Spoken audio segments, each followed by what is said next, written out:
मध्य प्रदेश रायसेन के बरेली अखिल भारतीय वाल्मीकि महासभा द्वारा उत्तर प्रदेश के हाथरस में बालिका के साथ दुष्कर्म के विरोध में राष्ट्रपति के नाम का ज्ञापन नायब तहसीलदार नीरू जैन को सौंपा गया, जहां ज्ञापन में मांग की गई कि इस शर्मनाक जघन्य अपराध के दोषियों को फांसी की सजा दी जाए। जो अपराधी हैं उनको फांसी की सज़ा मिले और जो कि आधी रात को उन्होंने जो आधी रात की जो उसे दाह संस्कार किया गया था उनको उन जो कर्मचारी थे उनके खिलाफ कड़ी से कड़ी कार्रवाई की जाए। मैं गोविंद डागर, अखिल भारतीय वाल्मीकि महासभा जिलाध्यक्ष। उत्तर प्रदेश में जो हाथरस चंपादा गांव थाना क्षेत्र में तो वाल्मीकि समाज की एक महिला के साथ जो कृत्य हुआ है वो बहुत अमानवीय है। उस बच्ची के साथ रेप किया गया है और उसकी मतलब जोरों से मारपीट की गई, हाथ पैर तोड़ दिए गए और उसकी हड्डी तोड़ दी, जीभ काट ली गई। हम ऐसे कृत्य की वाल्मीकि समाज बहुत घोर निंदा करता है और मैं स्वयं सभा का संगठन के माध्यम से इस बात को लेकर बहुत निंदा करता है। तो हम चाहते हैं ऐसे दोषियों को केवल और केवल फांसी हो। बस। मेरा नाम गोपीलाल अहरवार है। मैं अहरवार समाज संघ जिला उपाध्यक्ष रायसेन से हूँ। आज जो घटना मनीषा बिटिया के साथ हुई है, जो मनीषा वाल्मीकि थी, उसकी 4 लोगों ने दरिंदों ने गैंगरेप किया, उसकी गर्दन तोड़ी गई, उसकी कमर तोड़ी गई और उसने लिखित में उसने मौखिक बयान भी दिया है मरते मरते। उसके परिवार के लिए अंतिम संस्कार के लिए डेड बॉडी भी नहीं दी। हमारा वाल्मीकि समाज संगठन, अहरवार समाज संगठन और जितने भी अनुसूचित जाति संगठन है, हम सभी लोग मिलकर के उन हत्यारों के लिए फांसी की सज़ा मांगना चाहते हैं और यदि न्याय नहीं मिला तो हम लोग सड़कों पर उतरेंगे। रायसेन के बरेली से केकेडी न्यूज संवाददाता कृपाल शिल्पी की रिपोर्ट। बहराइच के थाना दरगाह शरीफ पर Kiara micro credit business solution नामक फर्जी कंपनी खोलकर ठगी करने वाला गैंग गिरफ्तार।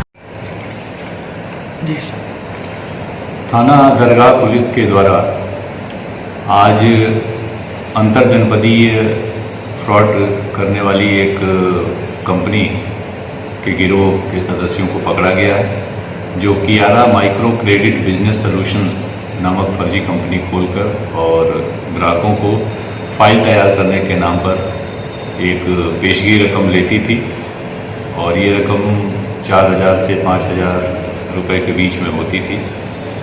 इस घटना की जानकारी होने पर तत्काल अभियोग पंजीकृत किया गया तथा अभियोग के अनावरण हेतु टीम गठित की गई थी। टीम के द्वारा पतारसी और सुरागरसी करते हुए इस घटना में शामिल 9 अभियुक्त मोहम्मद एजाज उर्फ बाबी चौधरी निवासी सिंघावली रोहता थाना कंकर के खेड़ा और उसके साथी वसीम, साकिब, मोहम्मद जावेद, इमरान खान, बिलाल चौहान और सादाब को गिरफ्तार किया गया है। ये सभी लोग जनपद मेरठ के रहने वाले हैं। इनके कब्जे से 10,150 रुपये, 1 अदद लैपटॉप, 12 अदद मोबाइल और एक i20 गाड़ी भी बरामद हुई है। ये लोग इसके पहले जनपद मेरठ में भी ठगी करते हुए पकड़े जा चुके हैं तथा जनपद आगरा और फिरोजाबाद में भी इनके द्वारा ठगी करने की सूचना प्राप्त हुई है। वर्तमान जनपद में इनके विरुद्ध विभिन्न थानों में भी अभियोग पंजीकृत हैं। इन्होंने थाना कैसरगंज में, थाना रामगांव में भी इस प्रकार की घटनाएं की हैं, जिसमें FIR पंजीकृत हुई है और अभियुक्तों का रिमांड लेकर आज उनका चालान न्यायालय किया जा रहा है। बहराइच से मोहसिन बेग की रिपोर्ट। वहीं दूसरी ओर झांसी बबीना में भी हाथरस में पिछले 14 सितंबर को दलित समाज की बेटी मनीषा के साथ हुई इस बर्बरता और पुलिस प्रशासन द्वारा नहीं की जाने वाली कार्रवाई से त्रस्त दलित समाज के साथ साथ अन्य कई समाज के लोग सरकार के विरोध में खड़े दिखाई दे रहे। इस दौरान दर्जनों लोगों ने डाक बंगला बबीना से PNB चौराहे तक कैंडल मार्च निकालकर दिवंगत मनीषा की आत्मा की शांति के लिए ईश्वर से प्रार्थना की। इसके साथ ही समाज के लोगों ने अपराधियों को फांसी पर चढ़ाए जाने की मांग करते हुए मनीषा के परिवार को आर्थिक सहायता और नौकरी की भी मांग की है। आपने ये किस मामले में जो कैंडल मार्च निकाली? ये 14 सितंबर को जो घटना हुई है हाथरस की, जिसमें हमारे दलित समाज की बेटी मनीषा की जिस प्रकार से 4 लोगों द्वारा उसके साथ जबरन ज्यादती की गई, रेप किया गया, उसके शरीर को अंग भंग किया गया, उसकी जेब काटी गई, उसकी रीढ़ की हड्डी तोड़ी गई। अभी तक जब से भारत स्वतंत्र हुआ, ये पहली सरकार है जिस सरकार ने लचर कानून व्यवस्था के पूरे जितने मापदंड थे सबको ध्वस्त कर दिया है। आए दिन अनंत घटनाएं हो चुकी हैं और अभी तक की सबसे निचले स्तर की कानून व्यवस्था की इस सरकार है जिस पे दाग लग चुका है और कोई सुधार होने को नहीं है। कानून व्यवस्था निम्न स्तर पर चली गई है। हर तरफ शिक्षा, स्वास्थ्य, कानून व्यवस्था के अलावा और भी जो जन समस्याएं हैं सबकी तरफ से अनदेखी हो रही है। जातीयता और धर्मांधता का जितना इस सरकार के अंदर तांडव होने को देखने को मिला है, ये कभी भी देश के इतिहास में नहीं हुआ। अतः ये बहुत ज़रूरी है कि ऐसी सरकार को, ऐसी व्यवस्था को तुरंत ही आम जन को इससे छुटकारा मिले।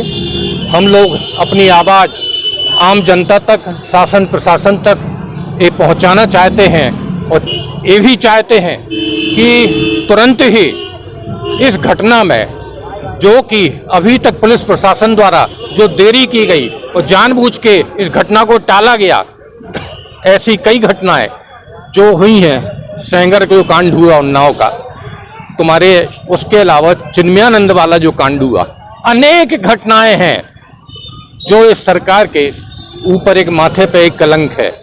जल्द से जल्द इस घटना की तुरंत ही सुनवाई हो अदालत में और दोषियों को जल्द से जल्द फांसी हो और एक घटनाक्रम रुके। लचर व्यवस्था से, कानून व्यवस्था से ये सरकार बिल्कुल पंगु हो गई है। अपराधियों में कोई भय नहीं रह गया है सरकार का। यही सब हम लोग चाहते हैं कि किसी तरह से कानून व्यवस्था सुधरे और आम जन को सुकून शांति मिले। झांसी की बबीना से केकेडी न्यूज संवाददाता मुश्ताक अली की रिपोर्ट।